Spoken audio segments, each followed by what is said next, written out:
Queridas irmãs, muita paz a todos, queridos irmãos, muita paz. Nós possamos manter aquele clima vibratório, aquele campo fecundo, onde as sementes do reino de Deus são lançadas. Nesse campo de recepção dessa onda criadora, podendo germinar. Algumas pessoas falaram que o assunto foi de natureza difícil, mas meu Deus do céu, quem não sabe explicar complica a coisa, né? Mas a gente vai tentar acertar, que agora eu vou falar de coisa fácil. Lei divina. Olha que coisa boa. Coisa boa é lei divina. Tem a lei de igualdade, lei de progresso, a lei de Dai, a lei de Laura. Não é? Mas vamos, na onda que nós estávamos pensando, falando da nutrição, um problema que se abre para o ser filho de Deus no terreno orgânico da vida é a própria manutenção. O instinto de sobrevivência, ele biparte na sobrevivência individual e na sobrevivência coletiva. Para a sobrevivência individual, o imperativo é a fome. Para a sobrevivência coletiva, o imperativo do animal, do homem e as algas verdes é o sexo.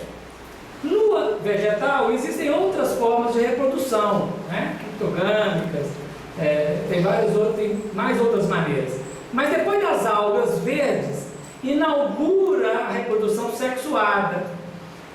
E estes elementos, tanto da manutenção individual, quanto da manutenção coletiva, vão impulsionar o ser filho de Deus, herdeiro da criação, temporariamente aprisionado nos sistemas materiais, a grande evolução de retorno à casa paterna, com a plena liberdade e a plenitude do amor na própria intimidade. Então, quando nós olhamos a partir do Livro dos Espíritos, na questão de número 558, Allan Kardec fez essa indagação aos benfeitores espirituais. 558, capítulo 10º da segunda parte das ocupações e missões dos Espíritos.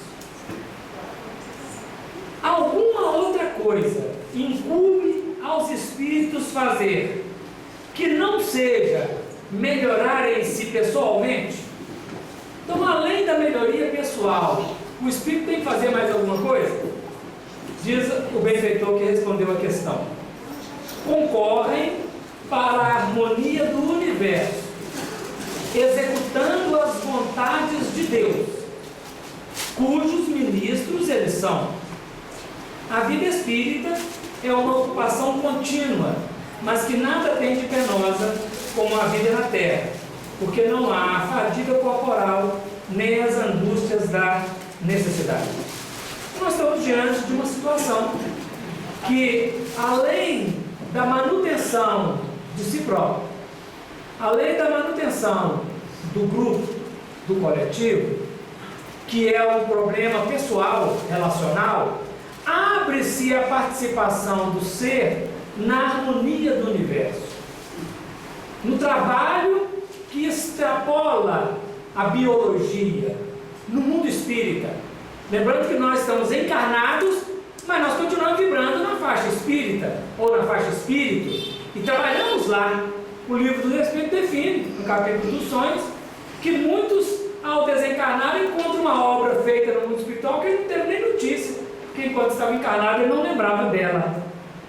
Então, o nosso processo de trabalho é gigantesco. E, fazendo uma associação, a tarefa do Espírito, nesse patamar de obrigações e missões, está dada enquanto protocolo processual no Gênesis de Moisés, no versículo 28. No versículo 26 começa falando: façamos o homem a nossa imagem, conforme a nossa semelhança, e domine sobre os peixes do mar, sobre as aves dos céus, e sobre o gado, e sobre toda a terra, e sobre todo o réptil que se move sobre a terra. No 28 vem os imperativos.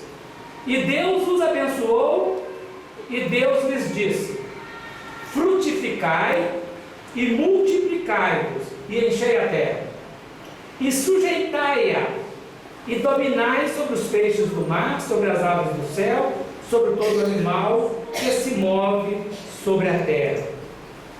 O projeto oferecido por Deus ao Espírito é auspicioso. Na medida em que terminou o estágio da evolução biológica básica, mineral e inorgânico, vegetal e animal, há um elemento de transição antes de se tornar espírito, né? Esse elemento não encarna em mundos materiais, mas vive em mundos espirituais. É um elemento de transição. Alguns chamam de elemental, dá o nome que quiser dar. Ele é uma escala que não é mais animal, mas ainda não é humano. Uma expressão desses seres, André Luiz nos dá no livro Evolução em Dois Mundos. E no livro dos Espíritos, na questão 607 e 607A, nós vamos ver que depois que termina o estágio evolutivo no animal, aquele chamado princípio inteligente, eles elaboram sobre eles mesmos, claro, no trabalho espiritual, e nesta mudança adquire o pensamento contínuo e se torna espírito. Se nós seguirmos nessa ordem, é aí que o espírito é criado, quando o princípio inteligente individualiza-se no espírito e começa a evolução consciente, porque até o animal a evolução é determinada pela lei, ela é de fora para dentro. A partir do homem, ele agora começa a fazer escolhas. A mente olha o fenômeno, interpreta e, por adesão ou por contradição, vincula ou não vincula. Vincula e desvincula, desvincula para tornar a vincular depois. Então esse elemento, ele tem como imperativo frutificação, multiplicação e domínio sobre todas as outras coisas, a definir que a mente humana deve elaborar sobre o seu sistema nervoso toda uma administração que possa colocar em assujeitamento todos os órgãos, todos os sistemas. Nós temos 9 sistemas no nosso corpo, tantos órgãos, tantas células, tanto de infinidade de outros princípios inteligentes, sob a tutela do espírito que age na mente, que opera no cérebro e leva o comando para todos os outros órgãos. Então, seja na Terra, seja no nosso universo pessoal, esse é um trabalho que precisamos fazer. Mas para que isso aconteça, é preciso aprender a escutar a lei e a cumprir a lei. E quando nós entramos mais à frente no Gênesis, no capítulo 2, versículo 9, o texto diz que Deus plantou, e o Senhor Deus fez brotar da terra toda árvore agradável à vista e boa para a comida, e a árvore da vida no meio do jardim, e a árvore da ciência do bem e do mal. Deus dá um presente ao espírito que emerge na sua evolução consciente, que é o elemento da beleza e da nutrição. A beleza, que ela é agradável, é boa à vista, porque a estética faz parte da lei divina. A ética e a estética. Mas é preciso comer. Então ela é boa para a vista e boa para a comida, para a nutrição. Não vamos pensar só em jabuticaba, pensar que é a maçã esse negócio aqui. Não é maçã. Porque é nutrição. E toda nutrição, ela deve expressar a beleza. André Luiz tem uma frase sensacional quando ele fala sobre a arte, que a arte deve ser o belo expressando o bom. Então essas são qualidades que definem nutrição para os seres que nós já atingimos a mentossíntese. O problema é que quando o Senhor Deus plantou as árvores, ou colocou a ambientação do ser, ele definiu um projeto de obediência, de cumprimento da lei, dizendo assim, todo mundo conhece a história, mas nós vamos ler, né? E ordenou, 2,16 do Gênesis, e ordenou o Senhor Deus ao homem, dizendo: de toda a árvore do jardim comerás livremente, mas da árvore da ciência do bem e do mal, dela não comerás, porque no dia em que dela comeres, certamente morrerás. Se fosse prova do Enem, letra A e letra B, comeram as todas que podiam ou comeram as que não podiam?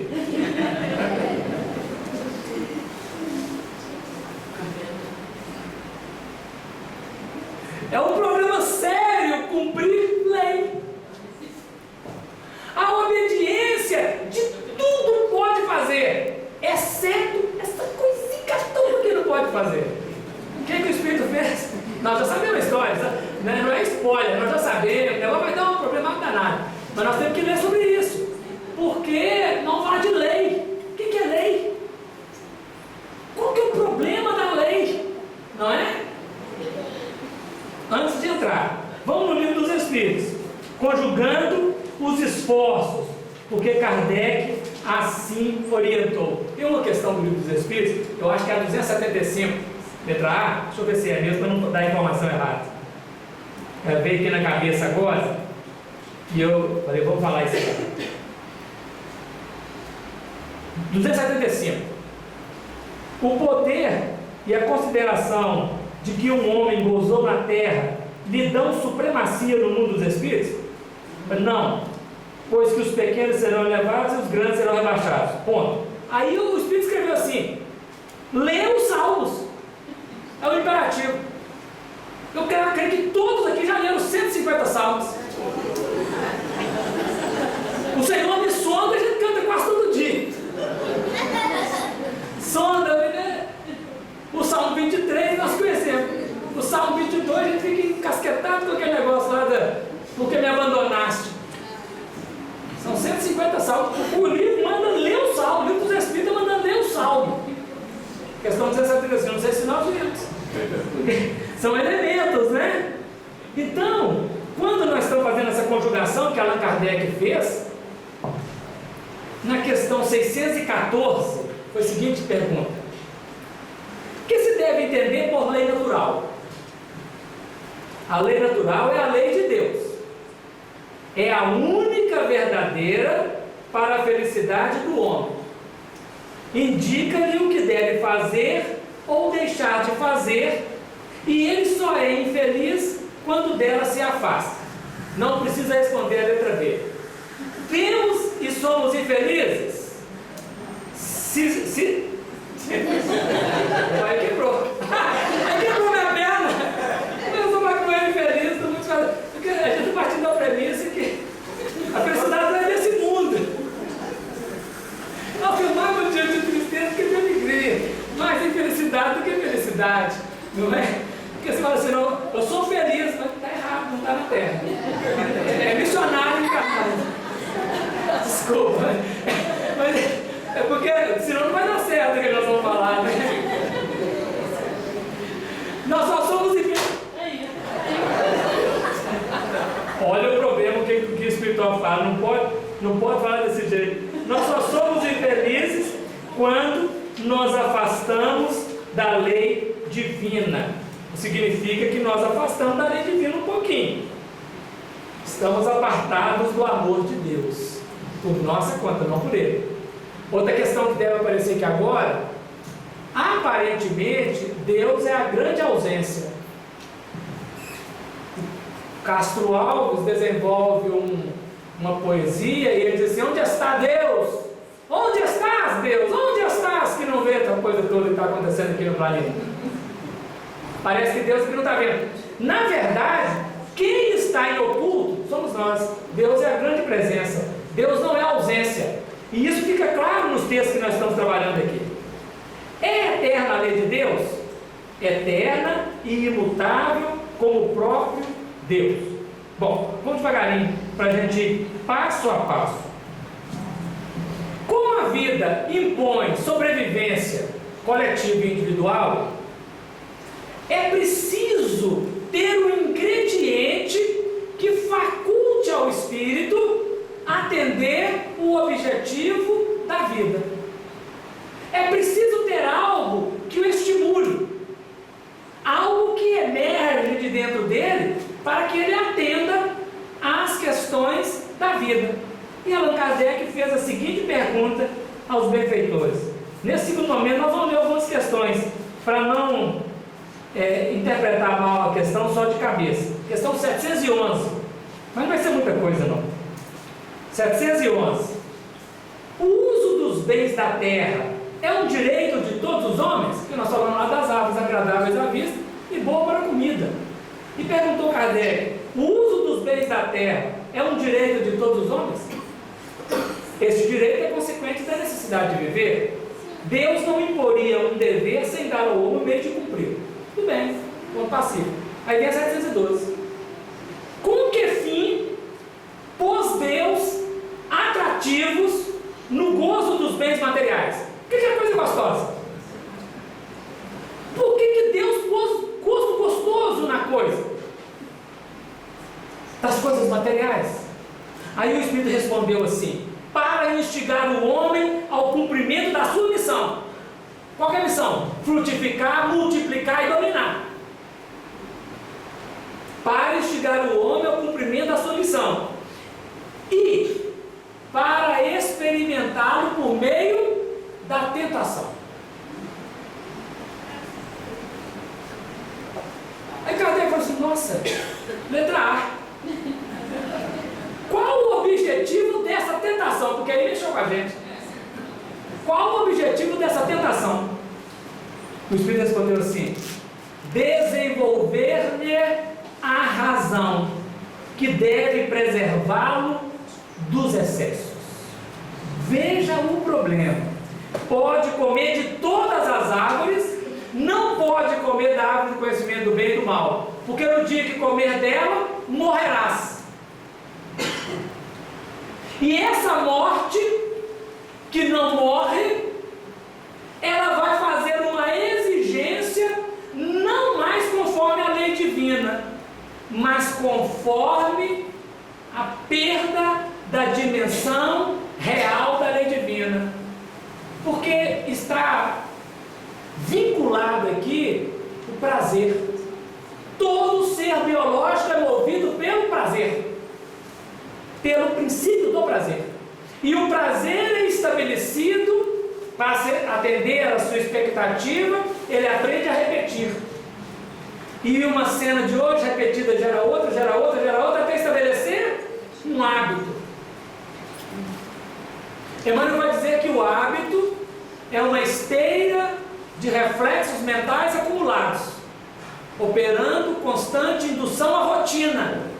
Então veja, a rotina é derivada do hábito, que é derivada do ato repetitivo, que é consequente do prazer que busca.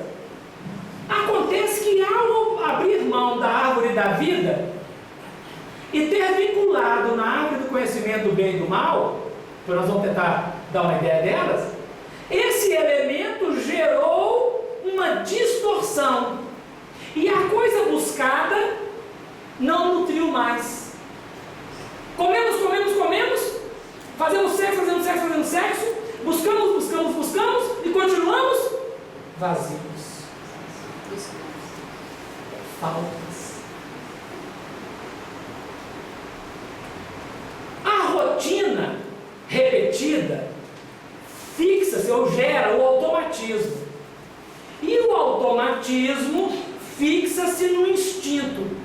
Então agora nós temos que trabalhar instinto e inteligência.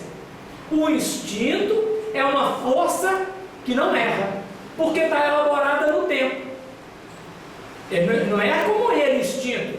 Ele pode errar, porque se os instintos foram construídos negativamente, vai ter um erro porque foi construído negativamente. Mas o instinto em si não erra. Ele atende àquilo que ele busca, porque ele está repetido. Então o instinto para nós não é só uma força animal. O instinto é o efeito da repetição sistemática, automatismo, que é efeito da rotina, que é efeito do hábito, que é efeito do ato, que é efeito da busca do princípio do prazer. Então qual é que é o problema? Superar a tentação. Isso para quem fez o uso da árvore do bem e do mal.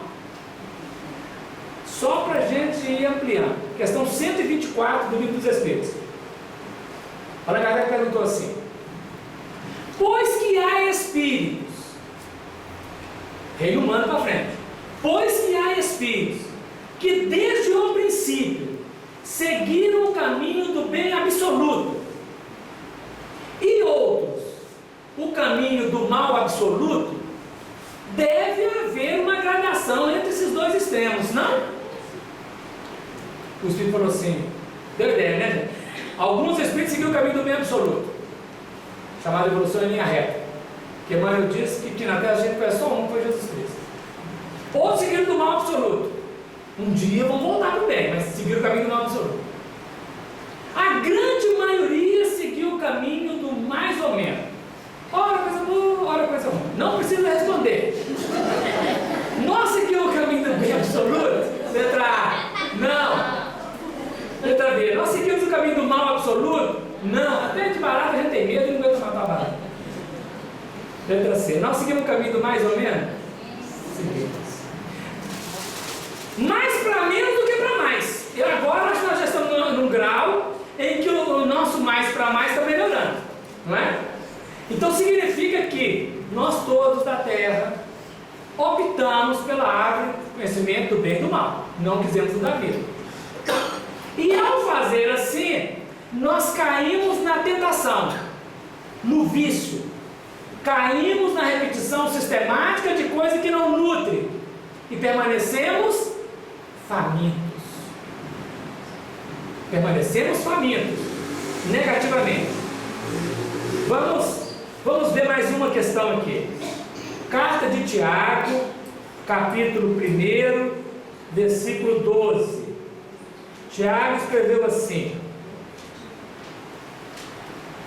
Tiago não era brincadeira não, né? Como é que é? Bem-aventurado o varão que é tentado. Bem-aventurado o varão que sofre a tentação. É isso mesmo. Vamos achar aqui. Está chegando. Expectativa já é. Bem-aventurado o varão que sofre a tentação. Porque quando for provado, uma prova, uma avaliação, receberá a coroa da vida, a qual o Senhor tem prometido aos que o amam.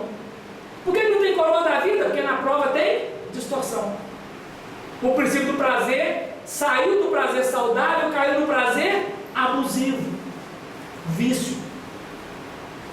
Ninguém sendo tentado diga de Deus sou tentado, porque Deus não pode ser tentado pelo mal, e a ninguém tenta. Mas cada um é tentado quando atraído e engodado pela sua própria concupiscência. Depois da venda da concupiscência, concupiscência é a ressonância interna. Uma coisa de fora é lida pela mente, é rejeitada ou buscada, porque a mente é que interpreta. No tempo a mente muda, né? Mas naquele momento ela aceitou. A concupiscência é a aceitação interna da coisa externa. Havendo a concupiscência depois havendo a concupiscência concebido, fecundação, né? Fecundação psíquica, dá à luz o pecado, o erro. E o pecado sendo consumado gera a morte. Olha que escala, que equação. Tem uma cena, a distorção psíquica vê prazer naquilo, concebe, faz, gera o erro produz a morte. Na questão 714, Kardec pergunta assim: que se deve pensar do homem que procura nos excessos de todo gênero o requinte dos gozos? O benfeitor responde: pobre criatura, mais digna é de lástima que de inveja, pois bem perto está da morte. Letra: perto da morte física ou da morte moral? O Espírito falou assim, responde assim: de ambas. Mas aí está dizendo para nós que tem então a morte física e a morte moral. O problema do pecado, da tentação, ela está colocada como prova para desenvolver a razão, para evitar o excesso. Qual o excesso? O abuso do uso e o abuso do não uso. Não é nem não usar, nem abusar no excesso de uso, mas o equilíbrio, a moderação. Tudo é lícito, nem tudo convém. É a conveniência da coisa no processo. Mas como tem uma distorção da árvore do conhecimento do bem e do mal, nós temos um problema grave a resolver para atender nutrição. Só que a nutrição é da lei divina, é uma imposição da lei. E para que ela possa nutrir, o ser precisa, necessita, tem que cumprir o mandamento. Mas ele preferiu descumprir o mandamento. Questão 764. Vamos ler sobre a lei, a árvore do bem e do mal. Kardec perguntou assim: disse Jesus: quem matou com a espada, pela espada perecerá. Estas palavras não consagram a pena de talião? E assim, a morte dada ao assassino não constitui uma aplicação dessa pena? Nós sabemos que talião é uma expressão, uma corruptela da expressão tal e qual. No Código de Hammurabi, a ética é o tal e qual, onde arrancou o olho de alguém arranca o seu olho e está tudo resolvido. Roubou um boi, rouba-lhe o boi, está resolvido o problema. Matou com a espada, morre com a espada, está resolvido o problema diante da lei natural. Aí o Kardec perguntou: mas então se fizermos assim, está tudo certo? Aí o Espírito respondeu para ele assim: tomai cuidado. Tomai cuidado. Muito vos tendes enganado a respeito dessas palavras, como acerca de outras. A pena de talião é a justiça de Deus. É Deus quem a aplica. Antes de continuar, árvore da vida, amor, perdão, fraternidade, lei divina no coração do homem com outro homem. Conhecimento do bem e do mal, fazer justiça com as próprias mãos, é tomar o lugar de Deus, não deixar a lei de Deus fluir naturalmente, é interpretar que eu tenho direito de qualquer coisa com outra, porque eu oferi e assim está errado. Ora, se a mente lê um fragmento, se a mente interpreta, que dia que nós podemos avocar para nós a totalidade do processo? Estamos na reunião de desobsessão, o Espírito está manifestando, dizendo que ele está cobrando do outro erro, que o outro errou, e o outro errou, e o outro errou. Em dado momento é mostrado a este Espírito que agora é vítima, mas está se tornando algoz, e ele não vê que ele está se tornando algoz, porque ele acha que está certo o que ele está fazendo, lá atrás, quando ele foi algoz. E aí fica nesse problema: eu sou forte, mato alguém, fico fraco, ele me mata, eu mato, ele me mata. Esse é o conhecimento do bem e do mal. Uma das interpretações, pode ter outras. Quando nós tomamos o lugar de Deus, então vou voltar, é a lei de justiça com a própria mão. Nós não estamos para fazer justiça, nós estamos para amar, para perdoar. Continua a resposta, 764. É Deus quem a aplica. Todos vós sofreis essa pena a cada instante, pois que sois punidos naquilo em que haveis pecado, nesta existência ou em outra. Aquele que foi causa do sofrimento para seus semelhantes, virá a achar-se numa condição em que sofrerá o que tenha feito sofrer. Este é o sentido das palavras de Jesus. Mas não vos disse ele também: perdoai aos vossos inimigos? E não vos ensinou a pedir a Deus que vos perdoeis as ofensas, como houverdes vós mesmos perdoado? Isto é, na mesma proporção em que houverdes perdoado? Viu? Compreendei-o bem? Compreendeu mesmo? Essa é a questão. A árvore do conhecimento do bem e do mal é colocada na origem. Ela diz que estava no meio do jardim, a árvore da vida. Quando a Eva conversa com a serpente, ela diz que a árvore do conhecimento do bem e do mal também está no meio do jardim, porque a cena é uma só. Na mesma cena nós podemos comer da árvore da vida ou da árvore do conhecimento do bem e do mal. Logicamente, depende de como nós nos posicionamos com a questão. Não sei se está dando ideia. Então nós estamos diante de uma situação, se colocamos o perdão, a paciência, a tolerância, as virtudes, nós comemos a árvore da vida. Ela nutre, ficamos plenos e prosseguimos. Mas se naquela cena nós optamos por fazer justiça com a própria mão e queremos impor as nossas condições e não aceitar a condição da lei,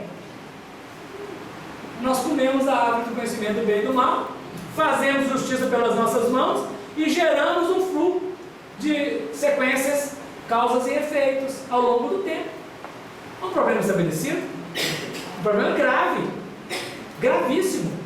Então é preciso o Espírito atender à vontade de Deus. O que Deus quer de mim nessa hora?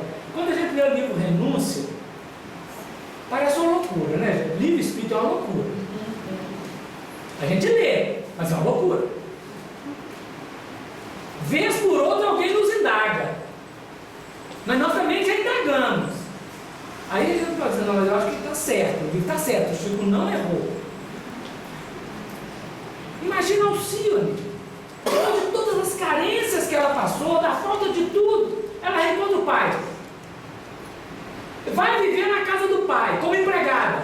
O pai está casado, com um casamento arranjado, que vai ser agora madrasta, vai cuidar de uma irmã, metade irmã. E ela descobre que ela é a filha legítima. E alguém fala com ela: você não pode ficar lá. O Padre Damião fala com ela: você não pode ficar lá, sai de lá, não vai dar certo isso. E ela fala assim: não, foi Jesus que me mandou lá. E ela fica, e ela ensina a estudar o Evangelho, e ela, árvore da vida. Ela podia chegar lá e falar assim: muito bom, né, Suzana? Descobri tudo. O espírito que aprendeu a comer da árvore da vida lê a cena com os olhos da lei de Deus. Ele não mais olha a cena a partir dele. É a grande mudança do homem novo, do homem velho para o homem novo. Quando o eixo não sou eu mais, o ego, não sou eu mais quem vive, é Cristo que vive em mim. Porque agora a frequência de observação da lei está no crivo Evangelho de Jesus, Evangelho de Deus. O eixo não sou eu, o ego, não são as minhas emoções, não são os meus desejos, mas é a vontade de Deus que define o olhar todas as coisas como Deus as vê, diz a prece. Hoje eu quero olhar as criaturas como tu vê, Senhor, e não a partir de mim. Agora, vamos ver o desenrolar da história, porque está colocado o princípio do prazer. Aí surge a serpente. Não fala quem criou, não fala nada, está lá. A serpente. São os instintos, né? Reflexo condicionado, incondicionado. São os estímulos da criatura. A serpente, o bastão da medicina, mostra a serpente, o bastão da contabilidade mostra a serpente, todos os bastões mostram a serpente, que está na coluna vertebral, subconsciente. O instinto, o id, o hábito do passado, o reflexo condicionado do passado, as ciências psicológicas, médicas, quaisquer uma delas, sabe disso. São os eventos que levam à repetição, porque estão fixados no vício. A serpente pergunta para Eva por que é que não podia comer daquele negócio. Ela fala, não, porque Deus falou que se comer. Ela fala, ah, bobinha, é mentira, não morre não. Não morre nada. Pôs a dúvida. Nós precisamos, todo espírito que toma decisão, ele não pode cogitar. Se cogitar, não dá certo. O Oswaldo Abreu contava um caso, talvez alguém aqui lembre e vai lembrar melhor que eu. Mas a minha parca recordação, o rapaz foi convidado a fazer a prece de encerramento de um evento. Era um congresso espírita. Aí na hora que ele começou a prece, ele falou assim, Senhor Jesus, ensina-nos a seguir as suas pegadas, ou será pégadas? Ele leu o livro do Vinícius, Nas Pegadas do Mestre, mas ele não sabia se era paroxítona ou pró-paroxítona. Ele ficou com a dúvida, e toda dúvida é um problema. Na hora da prece, ele falou pegadas, na palavra pegadas, não pegou bem. Aí na hora da prece, ensina-nos a seguir as suas pegadas, Senhor. Ou será pégadas, Senhor? Não é hora de perguntar isso. Quem estava ouvindo a prece ficou nas pegadas, ou nas pegas. Então não pode ter dúvida, tem que ter decisão. Jesus disse, Ananias, e ele disse, eis-me aqui, Senhor. É prontidão. Ele deu uma titubeada, mas fez o trabalho. Então essa decisão ela é muito importante, ela é fundamental. Quando a serpente lançou a dúvida na mente da Eva para nós aqui representa as emoções humanas, é base de recepção da onda, fecundável, né? O lado feminino, onde é fecundado. A serpente lançou a dúvida. E essa dúvida, o que Emmanuel fala? Só para a gente pegar a equação de Emmanuel para ficar mais claro, né? O reflexo é a cena.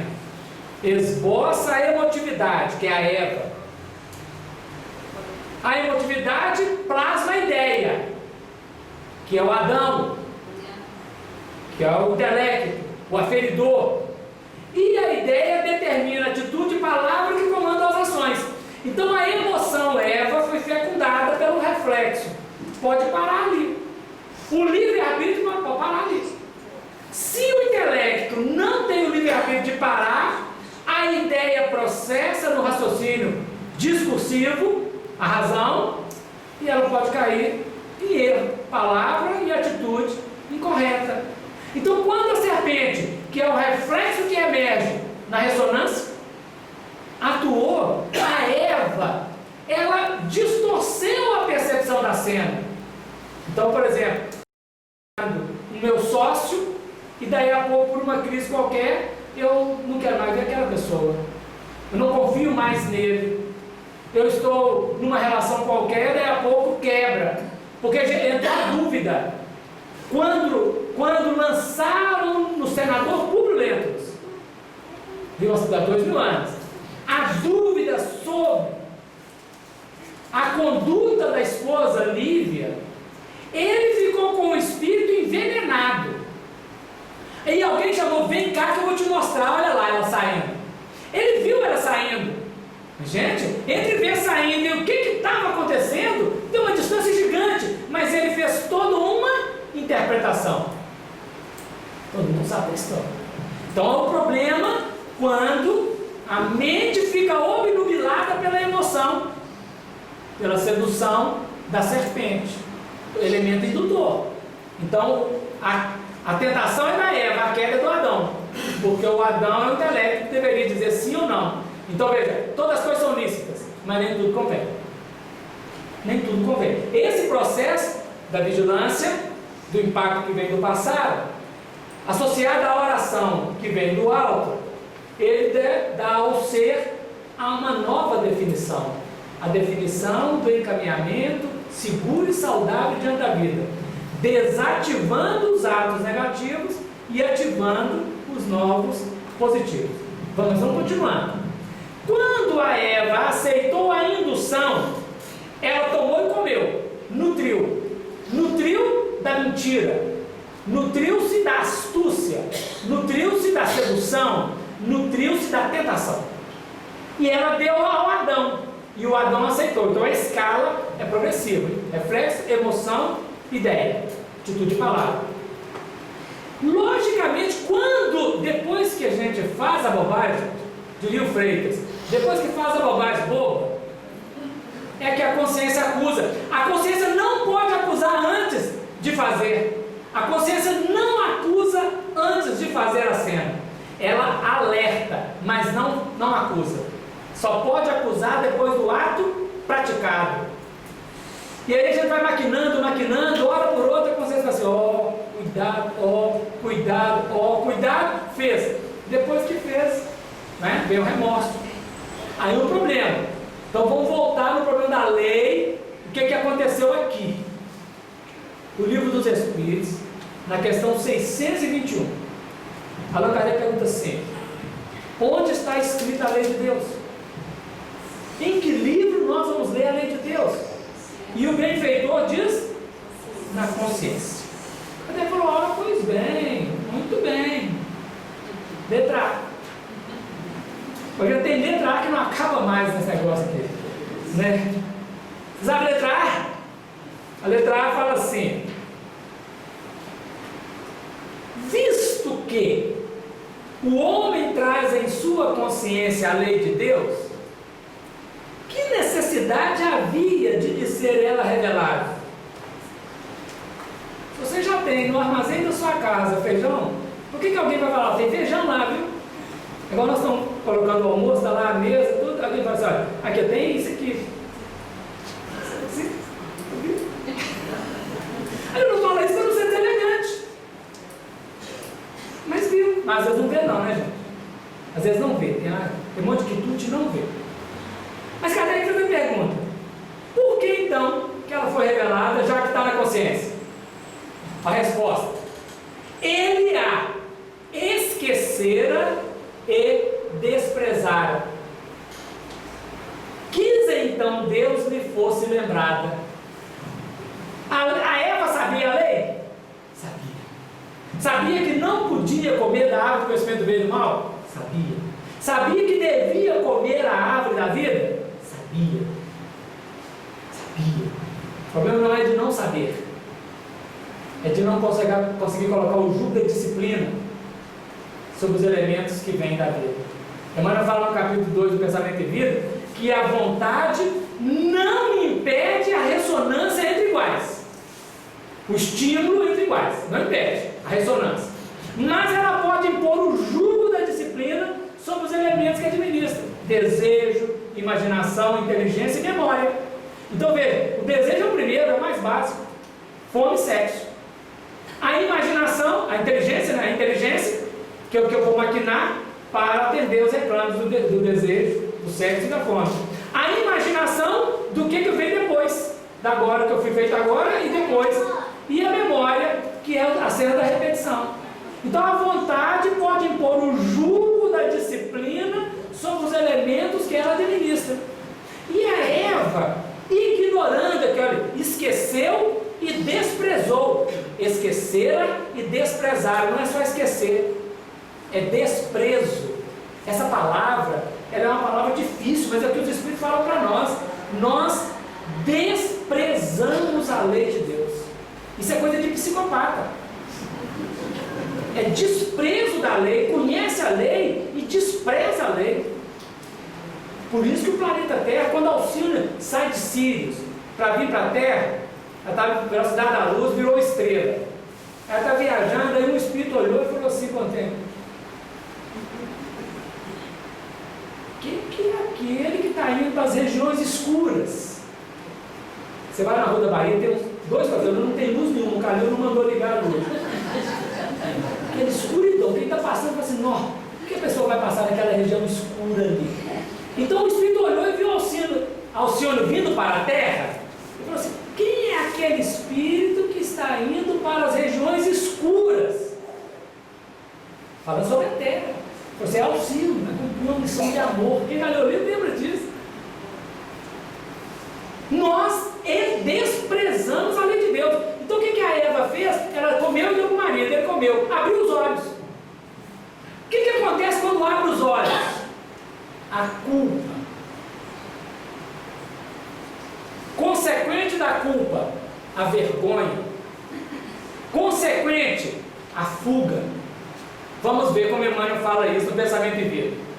Ele fala assim, toda vez que fugimos ao dever, o capítulo chama dever, toda vez que fugimos ao dever, precipitamo-nos, não é uma quedinha qualquer, é um precipício, precipitamo-nos no sentimento de culpa, do qual origina-se o remorso. É uma série, né?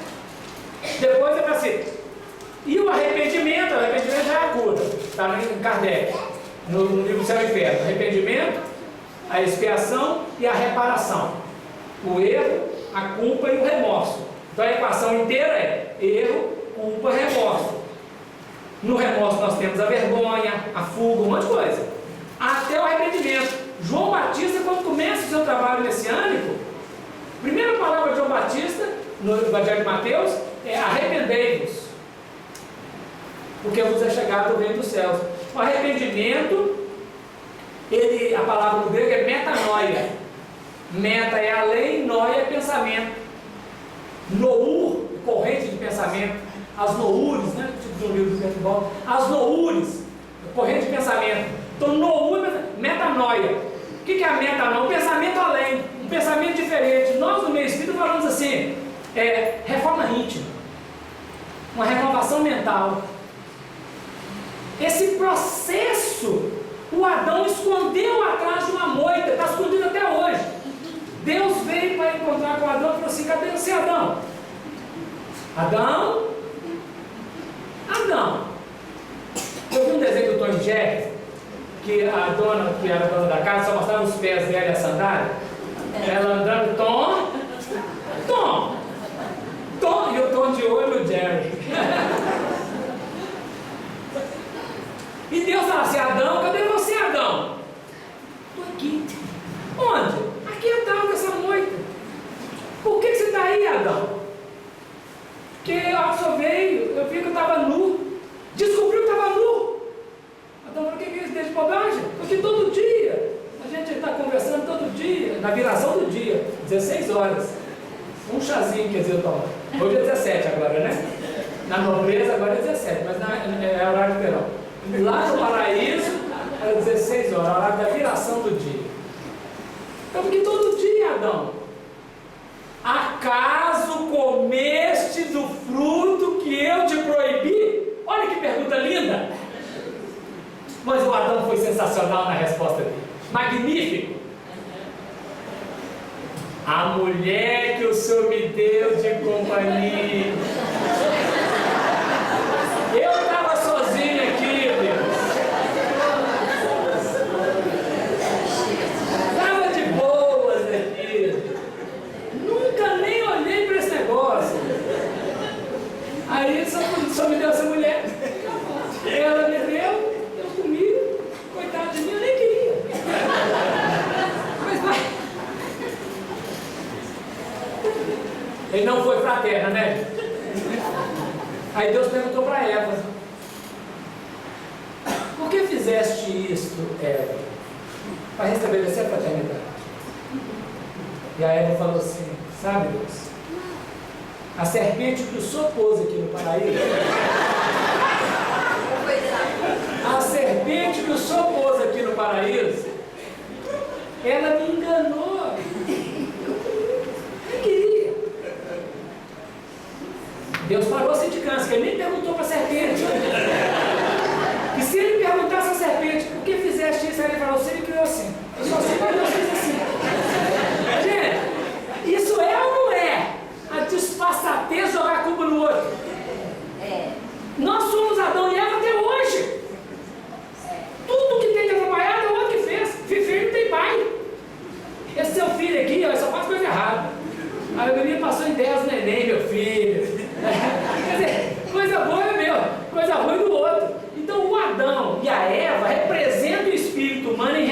com a lei, que esqueceu a lei da fraternidade, que esqueceu a lei do amor e ficou na lei de fazer justiça com as próprias mãos. E fazer justiça com as próprias mãos é parecer limpo, não precisa ser limpo. É a ética do príncipe de Maquiavel. Você não precisa ser, tem que parecer. Semblant chama máscaras. O eu inferior e o eu superior estão dominados pela máscara, que é antivital, desnecessária. Aí o Saint-Exupéry vai escrever O Pequeno Príncipe. O Pequeno Príncipe é uma proposta para resgatar a simplicidade, a afetividade, a honestidade, a sinceridade. Ele diz assim: se tu vens às 16, às 15 eu começo a me alegrar. Não chega a 16 e 15 também não. E não chega a 15 para 16 também não, porque não estou pronto ainda. Mas chega a 16, dá alegria, porque é essencial. O essencial é invisível aos olhos. Então, olha o problema como está configurado. E aí, logicamente, teve uma punição para Eva. A sua conceição vai ser com dor. Toda concepção é dolorosa. A criatividade é dolorosa. Né? Tudo aquilo que nós vamos conceber, não é só filho, né? Não estou falando da mulher, falando do feminino. Toda concepção é com dor. E todo masculino é com suor. O suor do teu rosto comerás teu pão. Esse é um processo que a lei usa como metodologia para o espírito que abandonou a lei. E aí, o versículo 21 do capítulo 3, ele é sensacional, porque ele diz assim, eu vou ler o 20, depois do suor do rosto, é o 19. No 20 fala assim: e chamou Adão o nome de sua mulher Eva. Agora que ele pôs o nome nela. Antes não tinha colocado o nome, agora ele pôs o nome, Eva. Eva é mãe de todos os viventes, né? Vida, mãe de todos os viventes, o significado. Porquanto ela era a mãe de todos os viventes. E o Senhor Deus, e fez o Senhor Deus a Adão e a sua mulher túnicas de peles e os vestiu. O que é isso? Vestir de túnica de pele.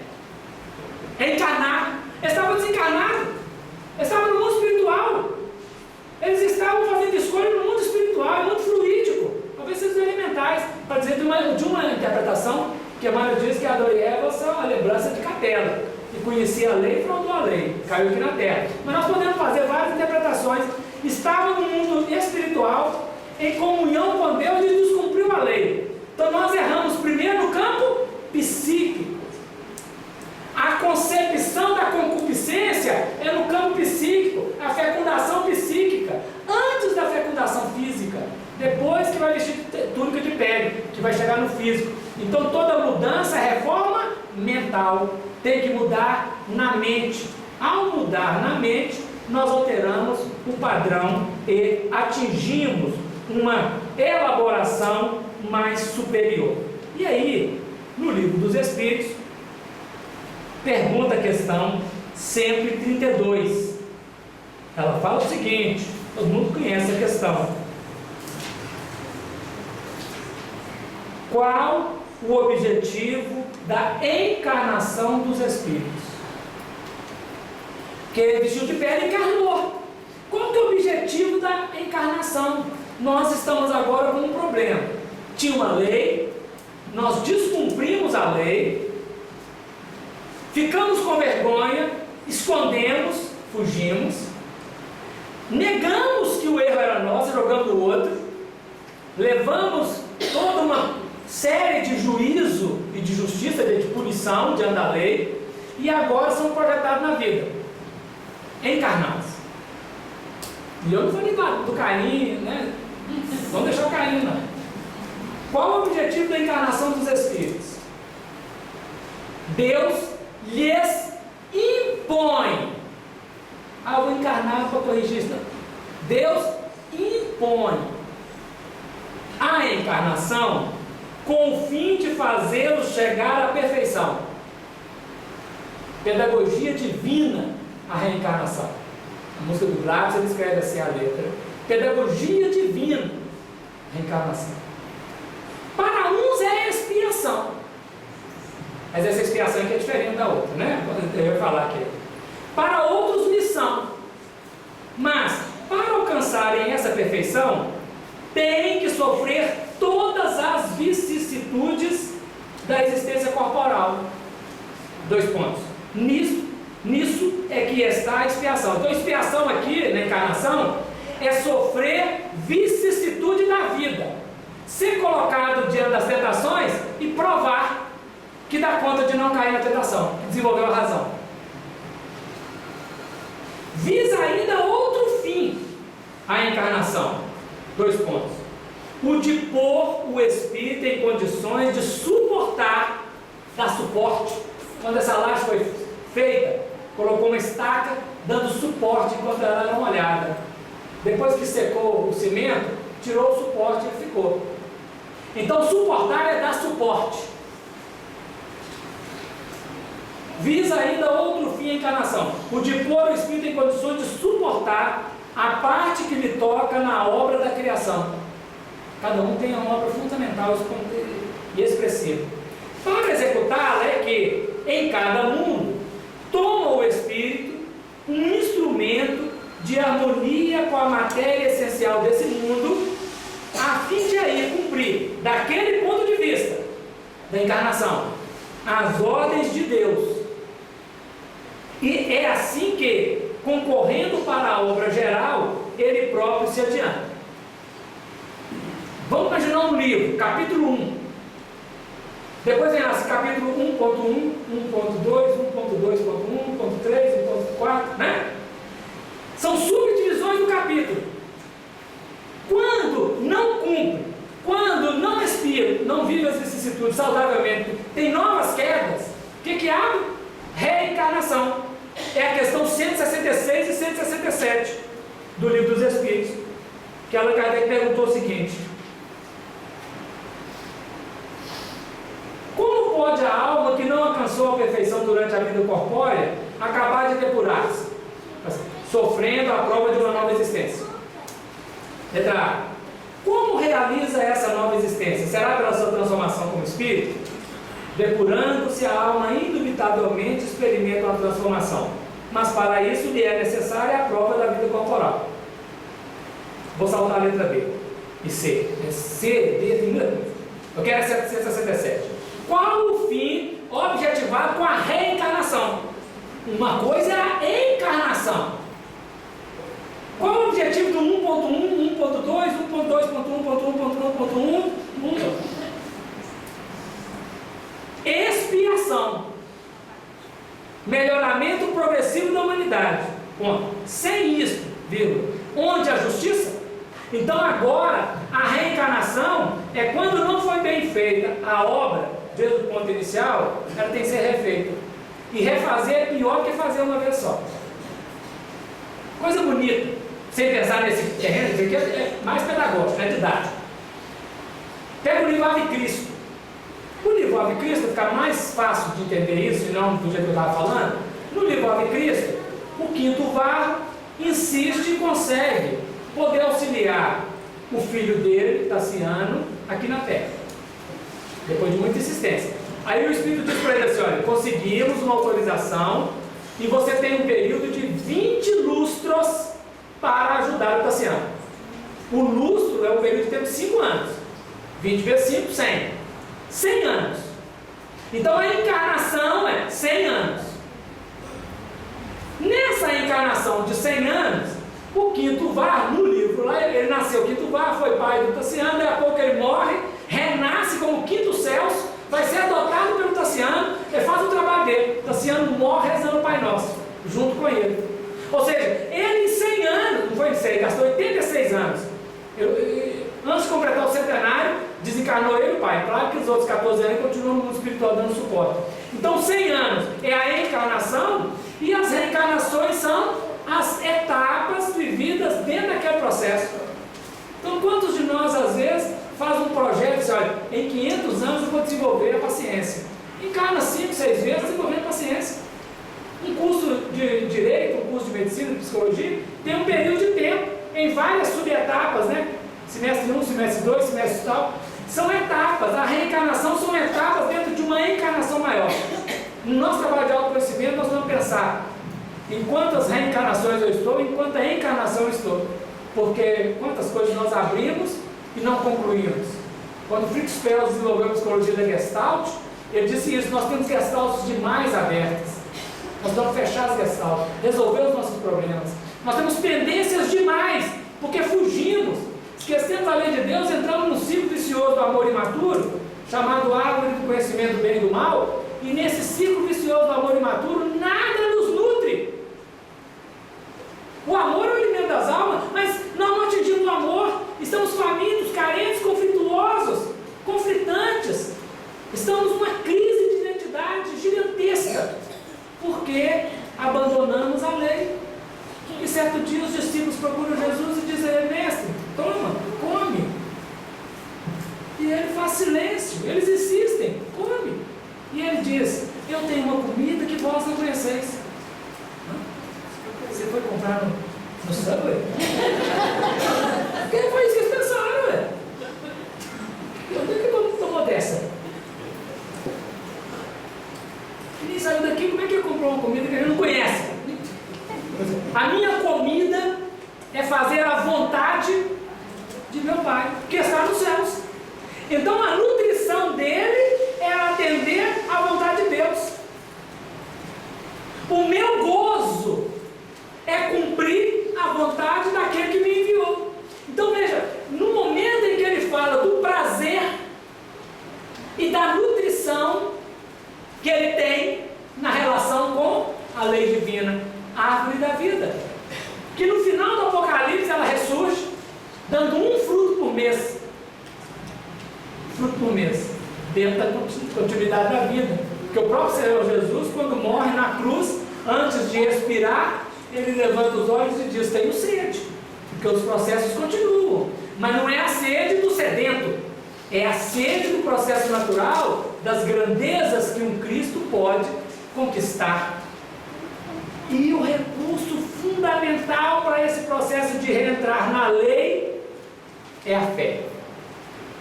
A fé teve origem no berço rústico do temor, diz Emmanuel no livro Roteiro, no capítulo Religião. A fé, nascida no berço rústico do temor, a fé deve conduzir os seres para Deus. É coisa assim que diz o texto.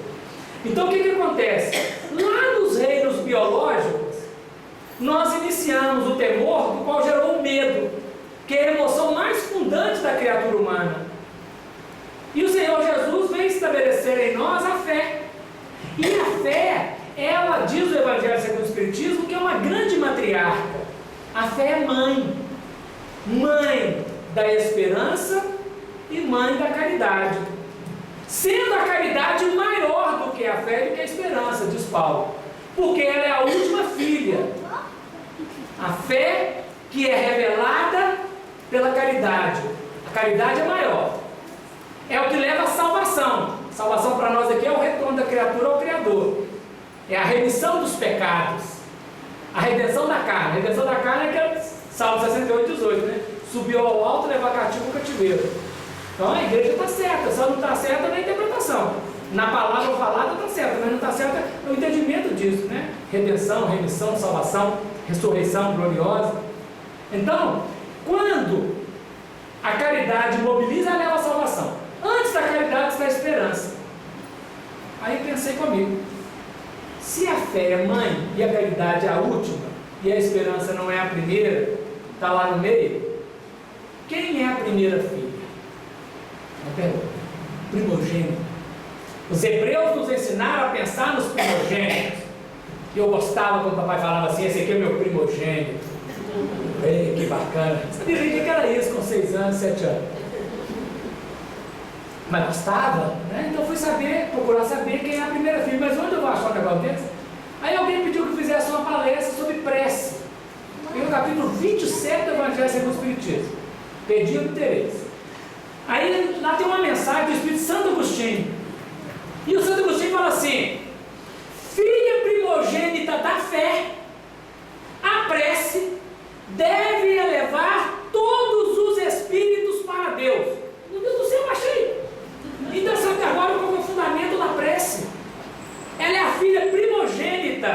Nós precisamos aprender a orar. O discípulo pediu a Jesus: Senhor, ensina-nos a orar. Ensina-nos a orar. E o Senhor Jesus ensinou o Pai Nosso, narrado em Mateus, narrado em Lucas e narrado no Boa Nova, que abre para nós um patamar maravilhoso de entendimento da oração do Pai Nosso. A oração dominical, a oração do Senhor, Domini, Senhor. Não é oração para o domingo, não, né? Dominical, domingo. Não. Então a prece é a primeira filha da fé. E a fé, essa primeira lei de adoração, na lei de adoração nós aprendemos a comunicar com Deus em forma de pedra, em forma de árvore, em forma de animal, em forma de deuses, no monoteísmo e agora no monismo. Deus é, e a criação está imersa em Deus. Nele nós existimos, nele nós movemos e vivemos, diz o Atos dos Apóstolos, repetindo a palavra de Paulo de Tarso. Esse é o grande momento. E essa reconexão da criatura com Deus, que é a obediência da lei, diz o Espírito Lázaro, aquele que saiu da sepultura um dia, a obediência é o consentimento da razão, e a resignação é o consentimento do coração.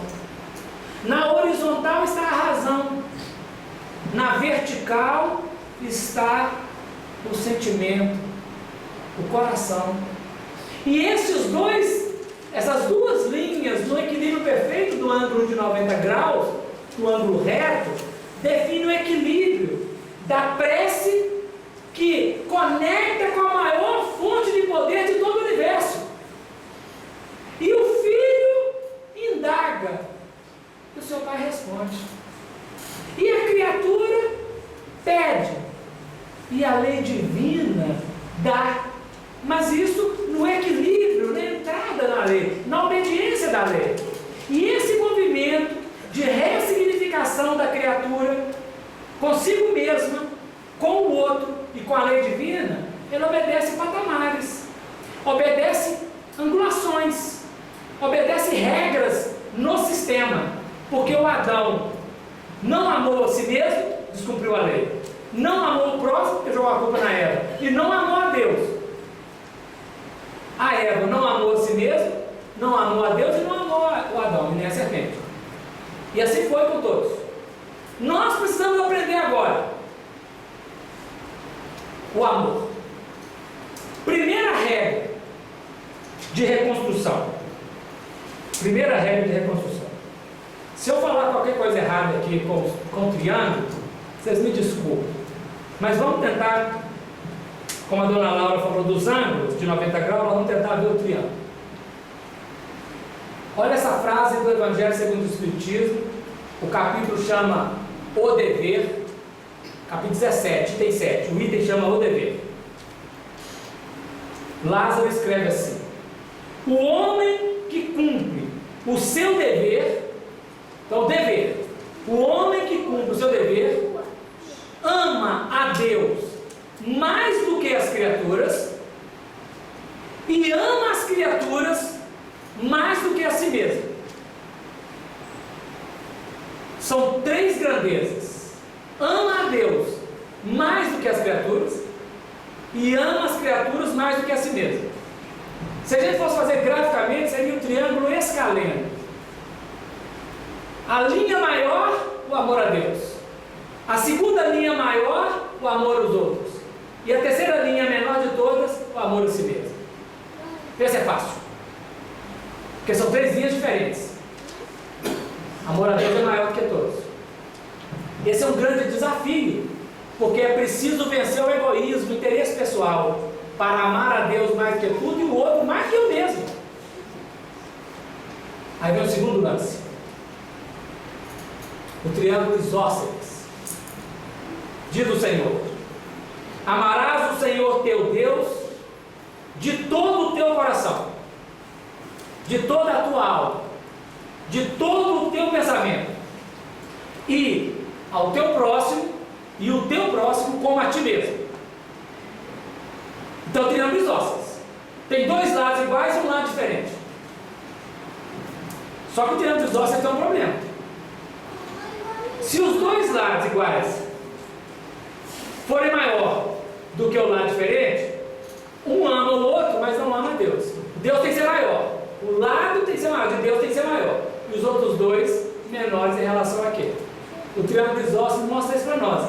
Então, muitas vezes nós amamos a criatura, mas não amamos a Deus. Não dá. É preciso aprender a amar a Deus acima de todas as coisas. E o próximo como a si mesmo. Então, aqui entre o triângulo escaleno e o triângulo isósceles, houve um progresso na relação de igualdade, de ressonância. Triângulo equilátero. Triângulo equilátero, ele começa assim, João 13:34. Vamos achar João. Vê se dá. São grandezas. João escreveu assim no 13:34. Um novo mandamento vos dou, que vos ameis uns aos outros. Não, vou ler melhor. Que vos ameis uns aos outros. Ponto e vírgula. Como eu vos amei a vós, que também vós uns aos outros vos amei. Aí ele vai depois, um pouquinho mais para frente, para João 17:23. 21 primeiro, né? 21. Para que todos sejam um, como tu, ó Pai, o és em mim, e eu em ti, que também eles sejam um em nós, para que o mundo creia que tu me enviaste. Eu lhes dei a glória que a mim me deste, para que sejam um, como nós somos um. Eu neles e tu em mim, para que eles sejam perfeitos em unidade, e para que o mundo conheça que tu me enviaste a mim, e que tens amado a eles, como me tens amado a mim. Nas reprogramações de reconexão da criatura com o Criador, grandeza em Deus, grandeza no próximo, diminuição de si mesmo. Segundo passo, grandeza igual com o próximo, grandeza maior em Deus. Terceiro passo, o passo da unificação, ser um com Deus e um com o próximo. A unidade plena do Espírito em Deus, no seu reino bendito. Nós que desconectamos da lei divina, esquecemos, desprezamos, abandonamos o reino de nosso Pai, fizemos uma viagem até o mundo inferior da matéria, criamos um gigante inconsciente. Pela evolução vamos nos conscientizando, reconhecendo a lei divina na consciência, aprendendo a amar a Deus, a amar o próximo, e nos unificarmos com Ele, como Ele está unificado com Jesus, ou como Jesus está unificado com Ele. Continua sendo Deus transcendente, absoluto, mas a criatura está plenamente integrada no reino divino, na grande nutrição da vida verdadeira, da abundância da vida plena com Deus. É a grande questão da obediência da lei, da resignação perante a lei, do trabalho de renovação espiritual, da caminhada, da fixação dos valores do Espírito na sua missão. Quando o Espírito arrepende, depois de todo o ciclo vicioso do amor imaturo, faz a transformação mental, depara-se com uma série de problemas que ele deixou no passado, ele olha e diz dele mesmo diante de Deus: Senhor, ajuda-me a expiar, dá-me forças para reparar. E uma jornada redentora começa vigorosa. Nas etapas, ele primeiramente irá desenvolver o trabalho do autoconhecimento, que na carta aos Romanos, no capítulo 7, é expressada por Paulo, quando ele diz: que miserável de homem que eu sou, porque o bem que eu quero eu não faço, O mal que eu não quero eu pratico. O ciclo vicioso do amor imaturo, o vício, a repetição, está grande. O ciclo virtuoso do amor saudável, do amor maduro, ainda não ganhou expressão. É um conflito. Ele vê a miséria. Ele reconhece que ele já tem potencial, mas ele reconhece a dificuldade que está. É um trabalho de autoconhecimento. Mas ele escreve nota carta. No processo. Deixando para trás as coisas que lá ficam. Prossigo para o alvo. O alvo é Deus. Pecado é erro. Erramos Deus e acertamos outra coisa. Porque desviamos do foco da árvore da vida. Mas eu prossigo para o alvo. E aí, nos processos de prosseguir para o alvo, em tudo dai graças. Rejubilai sempre. Regozijai sempre. Todas as coisas sejam feitas como se fossem feitas para Deus. Porque é Deus que quer. É a vontade divina. Nos processos ele chega ao ponto final e ele olha para trás e fala assim: acabei a carreira, combati o bom combate, guardei a fé. Fé que é mãe de todas as virtudes, cujo ápice é o amor, é a caridade, a salvação. Por isso posso dizer que já não sou mais eu quem vive, mas é Cristo que vive em mim, pelo prêmio da glória alcançada. É essa glória que precisamos.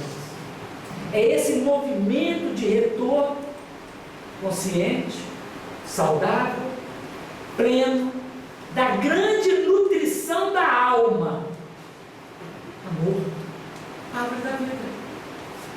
Que não é tão somente cumprir lei, que é cumprir a lei, mas é ser partícipe da obra da criação conscientemente. Saber o que está fazendo, por que e para que está fazendo.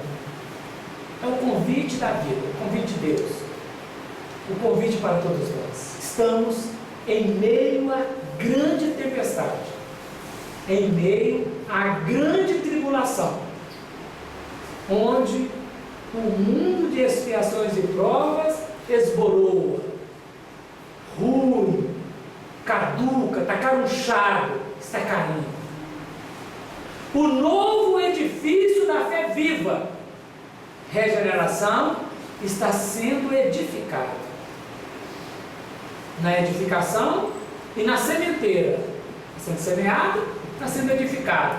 E nós todos, sem exceção, somos convidados para o festim das bodas do Cristo com a humanidade.